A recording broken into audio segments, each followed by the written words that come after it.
Chers amis, Boker Tov, que le shiur soit pour la guérison rapide de Moshe Raphaël Nissim Ben Kamil. Le Baal HaTurim, Rabbi Yaakov Baal HaTurim, nous écrit Ve'aya Ekev Tishme'un. Ekev, en chiffre numérique, veut dire 172. Il a compté les lettres de Aseret Adiberot. Il a compté les lettres de Aseret Adiberot, les lettres qui sont dans les 10 commandements. Nous avons 172 lettres. Et il dit, suite au fait que vous avez écouté les paroles de la Torah, vous allez avoir des brachot extraordinaires. C'est ce qu'il dit Rabbi Yaakov Baal HaTurim. Si vous allez réaliser les 172 lettres des 10 commandements, vous allez bénéficier de beaucoup de brachas, de bonheur.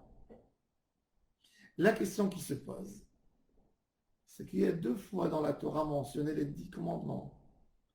Et notre paracha à nous, parachat Ekev, est lié après la 2e fois où les 10 commandements sont mentionnés. Ce qui est très intéressant, nous fait la remarque Rabbi Tzadok HaKohen de Lublin dans son livre Périt Tzadik, c'est que dans les deuxièmes commandements, dans les 2e fois où on a reçu les 10 commandements, on a les 10 commandements, mais si on va compter les lettres, dans les premiers 10 commandements qui sont mentionnés dans la Torah, on a 172 lettres. Quand on compte les lettres de la 2e fois, il y a 17 lettres en plus. Ces 17 lettres en plus nous font le chiffre numérique Tov. Il va y avoir que du Tov, que du bonheur pour celui qui étudie la Torah. La Torah, il faut la réviser et la répéter. Et quand on révise, on découvre la lumière de la Torah. Ramchal, Rabbi Moshe Chaim Luzzatto, dans son livre Peri Etz Chaim, dans son livre Derech Etz Chaim, nous explique quelque chose d'extraordinaire. En effet, l'homme est comme un diamant, mais en matière brute. Chaque étude de Torah le purifie et le taille. Et on peut continuer à le définir et à le nettoyer chaque fois plus et plus. Chaque étude de Torah renforce chez nous la lumière de la Neshama. Et c'est pour ça que la 2e fois qu'on a été ordonné, qu'on a répété les 10 commandements, on a rajouté une lumière qui est Tov, qui est Tov. Sur quoi c'est écrit Tov? Sur la lumière. Vayar Elohim et Or qui Tov.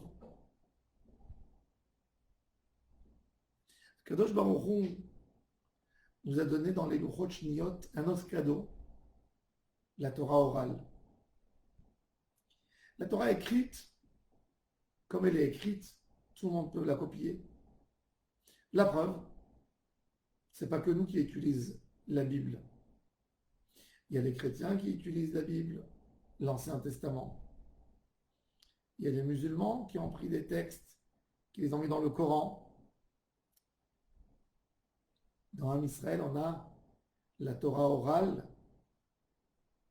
qui complète la Torah écrite. Beshomram Ekev Rav.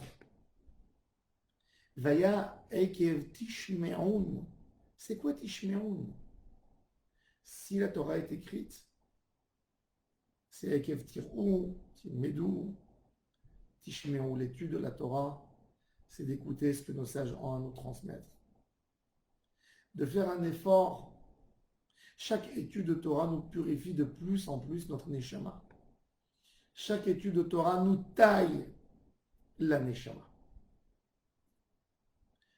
Il y a des choses qu'on n'a pas fait attention la première fois.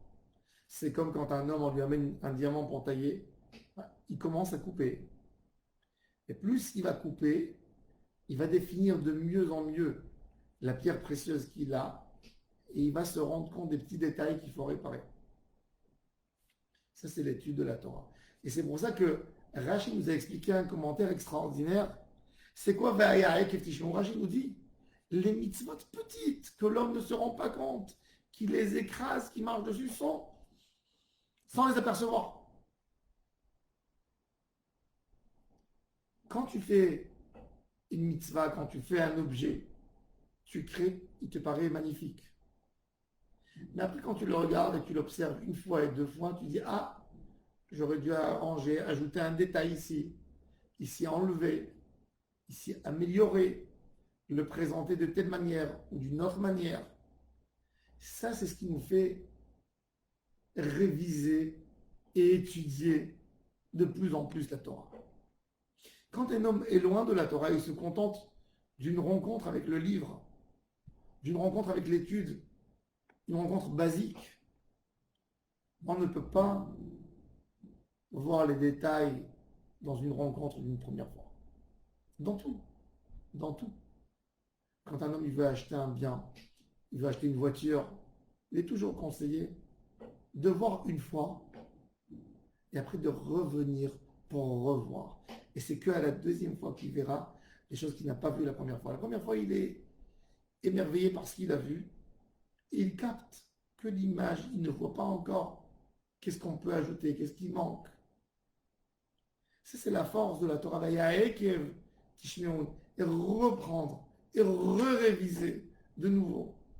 Dans Parashat Vaïtranan, on a révisé, on a ramené les 10 commandements encore une fois pour voir à quel point nous sommes collés au texte, à quel point nous sommes connectés à cette étude de Torah. Il est vrai que l'âme, elle cherche toujours des nouveautés, de nouvelles choses. L'homme aime les nouvelles choses, les nouveautés. Le Chazon Ish explique, il dit même les mauvaises nouvelles. Un homme, il entend qu'il y a une catastrophe dans le monde, tout de suite il allume la télévision ou il ouvre la radio pour écouter, même s'il sait qu'il va s'attrister d'apprendre ces mauvaises nouvelles. Tellement l'âme, elle cherche le nouveau. Et l'homme s'alimente qu'avec le nouveau. Et là, la Torah nous dit non, il faut revenir. Les 10 commandements, tout le monde les a écoutés, ils étaient émerveillés dans le mont Sinaï. Et mon cher Abbé nous dit, quoi de plus basique que les 10 commandements? Quoi de plus basique? Même un enfant, il connaît les 10 commandements. On va les réétudier ensemble de nouveau. Et c'est là qu'on va rajouter des définitions qu'on a compris. De nouvelles définitions. Dans l'ordre. Quelle était la volonté d'Akadosh Baruch Hu? Qu'est-ce qu'il voulait nous transmettre? Dans le Shabbat. Shabbat figure dans les premiers commandements et aussi dans les deuxièmes. Mais dans l'ordre du Shabbat, on a, dans la deuxième fois qu'on a mentionné les 10 commandements, on a 9 lettres en plus. 9 lettres, ça veut dire en chiffre numérique tête. Le tête, c'est la première lettre du mot Tov. Shabbat Kodesh.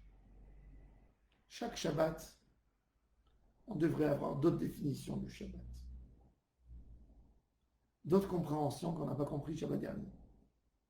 Ça, c'est Shabbat. Ça, c'est la force de la Torah orale. L'étude de la Torah orale, il y a beaucoup de débats, beaucoup de compréhension, beaucoup de pensées qu'on met dedans. J'ai pensé comme ça, maintenant je rajoute. Je veux agrandir, je veux renouveler.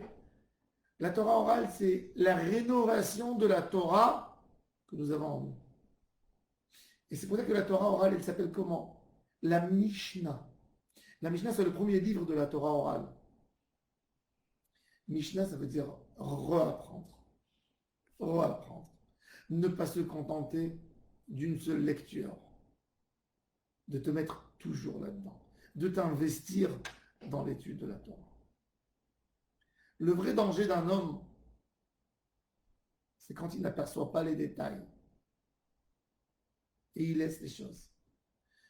Quand on a dans une maison, on prévoit des travaux et on laisse traîner et on voit des petites fissures sur les murs. Et là, on voit une petite goutte d'eau qui coule. Et on dit, bon, ça va, c'est pas grave. Ça peut rester comme ça quelques jours. Si je mets un seau, il va y avoir qu'une goutte, mais en fin de compte, ça s'élargit, la fissure devient plus large. Les gouttes d'eau, comme il dit Shlomo HaMelech, Beshiflut Yadayim, Yidlof Habayit. Avec un manque, avec les mains en bas, c'est toute la maison qui va perdre de son efficacité, de sa force. Beshiflut Yadayim, Yidlof Habayit. Si on a besoin de s'améliorer, c'est un travail quotidien de tous les jours. C'est une étude de Torah chaque jour, chaque moment, chaque instant. Investir dans l'étude, s'attacher à l'étude. Qu'Akadosh Baruch Hu nous aide quand on s'attache et qu'on ne lâche pas, on découvre les merveilles de la Torah quand on prend un texte et on le lit une fois, et deux, et trois, et quatre, on découvre des profondeurs. Et c'est là qu'on s'attache vraiment. C'est là qu'on a l'attachement à la Torah. La Torah n'est pas que quelque chose, une histoire ou une ancienne légende qu'on a intéressé d'écouter. Non, on approfondit. Et quand on approfondit, on ne peut pas comprendre comment on a étudié avant sans le comprendre. Dans la Gemara, on a un cas dans le Talmud. Et le Talmud te pose une question, une contradiction. Comment tu peux dire ça, hein, puisqu'on a une baraïte, un autre texte qui dit tout à fait le contraire? Et quand on voit les questions, on est vraiment étonné. Et le Talmud, après, nous répond, il dit, non, regarde, il y a une petite lettre qui fait la différence. Ici, il s'agit de tel cas, et là-bas, il s'agit de l'autre cas. Et cette petite lettre va faire la différence. Et quand on a vu la différence, on ne comprend même pas quelle était la question. Ça, c'est une compréhension. Ça, c'est comprendre et arriver à distinguer, voir la différence des petites lettres, les virgules. Ça, c'est l'étude. Ça, c'est Torah Sheba'al Peh. Ça, c'est Luchot Shniyot. Ça, c'est Shabbat Kodesh. Qu'Hachem nous aide d'évoluer et de s'attacher à la Torah, un attachement, derrière un autre attachement, Amen, qui n'est pas de